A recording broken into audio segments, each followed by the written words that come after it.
for a long-term infrastructure spending bill, among other priorities. We welcome now Congressman John Garamendi from California. He serves on both the House Transportation and Armed Services Committee. He joins us now from our bureau in San Francisco. Congressman, thanks for being here. We know you've got some fires that you're dealing with in neighboring districts. We're thinking of everyone out there, but can give us an update, one, on the fires, and also, are we going to get a deal on immigration in this Congress? Well, not the kind of deal you just talked about. We need comprehensive reform, and I tell you, the Democrats are all for it. Had the Republican put that bill on the floor as we requested last summer, it would have passed. Comprehensive, everything from border walls to dealing with DACA, then on to agricultural labor, specialty labor issues, as well as dealing with those who have been here for some time. We can do it. We will do it. You'll probably see a bill, a comprehensive immigration bill, move out of the House of Representatives this next year. With regards to infrastructure, you know, there are a lot of folks in the Conservative Party who really don't want to see an infrastructure bill move. They don't like the idea of government spending. Is this an area where House Democrats might be willing to forge ahead, make a deal with the president, make a deal with other Republicans to get infrastructure done? How? We really have no choice. America has no choice. We have to deal with infrastructure. I'll give you one example. I have a huge rural district. Agriculture in that district is rapidly changing to using broadband internet connection to properly manage everything from fertilizers to irrigation and harvesting. Can't do it without that broadband infrastructure, which literally does not exist in large parts of America's agricultural communities. Obviously, we have roads and trains and planes and all of the rest and ports. All these things need to be done. We're going to have to pay for it, and we have ways of accomplishing that. We just cannot do what the president wants, which is basically toss the burden back to local governments. They don't have the money. The federal government's going to have to take the lead, as it should have been doing over these last several decades. I have to say, though, people recall after Donald Trump was elected in 2016, there was a lot of talk that Democrats and Republicans would come together on infrastructure. Who can argue about spending $1 trillion to build some better roads and bridges, broadband, some of the things you just talked about? It did not happen, and it always, I feel like the two sides are farther apart today than they were back then, when there's always, even for Donald Trump, a little bit of a honeymoon. What makes you think there's any will in either party to hand the other party anything that looks like a compromise, a deal, a victory, anything like that? Well, because at least the Democrats, we've always want to move the country forward. We're always willing to use the government appropriately and properly as a tool to accomplish that. And this isn't new. The railroads were built in the 1800s with mostly federal money. Now, that's a reality, and it's been going on since the very first Congress of the United States, where the federal government reached out to build infrastructure. At that point, it was canals and postal roads. Things haven't changed. The federal government has a responsibility. Can we do it? The president's proposal was broad, except it was seriously, seriously flawed.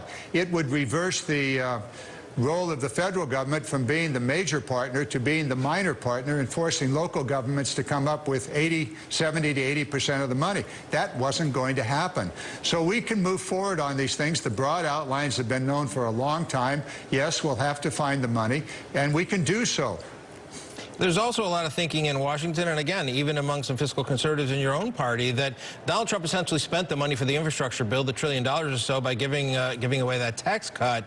Are Democrats really in a mood to do another $1 trillion of deficit spending? I know a lot of Republicans aren't, but is your party willing to go there and really, you know, jack up the national debt? Well, let's back up a ways. We did have a deficit problem before Donald Trump came into power. The tax cut last December created a $2 trillion additional hole in the federal treasury over the next several years, and actually ramped up this year's deficit to very close to $1 trillion. That was all done with Republican votes. The great Republican deficit hawks migrated south just so they could vote for that bill. Now, yes, we're going to have to deal with it. The Democrats have no desire whatsoever to increase the deficit.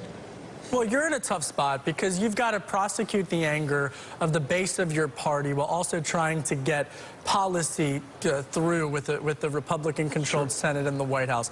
Another issue that, has really emerged here in particular is the issue of subpoena power. And now that the Democrats have control of the committee, is the Transportation Committee, you guys have oversight over the Government Services Agency. For our audience that doesn't know what GSA is, that makes the deals with places like the Trump Hotel when it was the post office. Is the committee going to look into that? In addition to dealing with infrastructure, are you going to consider using subpoena power for the GSA to find out what went on with the Trump Hotel deal? Well, all of us ought to pull out the Constitution of the United States, and it says very, very clearly that no official, myself and the President and others, can take a gift from a foreign government, a prince or a king. Clearly, the issue has been raised about foreign governments lavishing their money upon the Trump Hotel, the old post office, which is indeed, the structure is owned by the federal government, the General Services Administration. You're saying that's unconstitutional? I am saying it is a major question of whether Trump has personally received an emolument, gift, or money from a foreign government. We need to look into that. Can we use our subpoena power in the Transportation Infrastructure Committee to look into it and see if, in fact, there is a factual break of the Constitution? The answer is yes. We should, we must. We have a constitutional responsibility to hold the administration accountable, to hold them in check, to look at what they are doing and to see if it is within the law, and in this case, within the Constitution. And we should use the subpoena power. What will we learn? Well, that's why you use the subpoena. Did the president receive a gift, money, or an emolument from a foreign government, a prince or a king? Think Saudi Arabia here. Think Kuwait and other countries that have been lavishing their money at the Trump Hotel, which is owned in not a blind trust, but in a trust with the president having all the power over that trust and all of the profits and assets of the trust directly available to him. It is an important question. It's one that we must, as laid out in the Constitution, hold the president and his administration accountable and be a check on unbridled power of any administration, in this case, the Trump administration. We've got just a few seconds left here quickly, but, to go back to Kevin, the start of Kevin's question, prosecutorial overreach, let's call it. Is the United States, are the voters in the United States ready for subpoena after subpoena, investigation after investigation out of this new and still relatively slim Democratic majority aimed at the president? The election was all about policy issues that are important for the people of America. You talked about transportation. We should talk about health care. We could talk about the environment. We can talk about climate change. All of these are fundamental policy issues that the Democrats will absolutely be pursuing. But we also have a constitutional obligation to be a review of what the administration is doing. When necessary, when the administration refuses to come forth with the proper information that we need to do our job, as laid out in the Constitution, that is to be a check, to be oversight over the administration to make sure that they are following the laws as have been written, then we can and should use the subpoena. We don't want to go wild on this.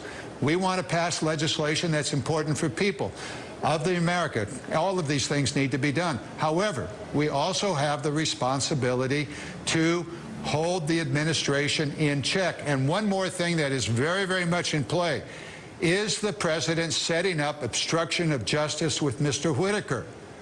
It appears that he may be. And this is a fundamental question of overreach by the president. We did not elect a monarch. We have a country of laws and constitution. Right. And the president is not above the law, and he cannot obstruct justice. All right. Well, thank you so much, Congressman John Garamendi, out there in San Francisco, California. We have some breaking news now. Secretary of State Mike Pompeo, Defense Secretary James Mattis holding a news conference now with Chinese officials at the State Department. The United States' interest in the Asia-Pacific.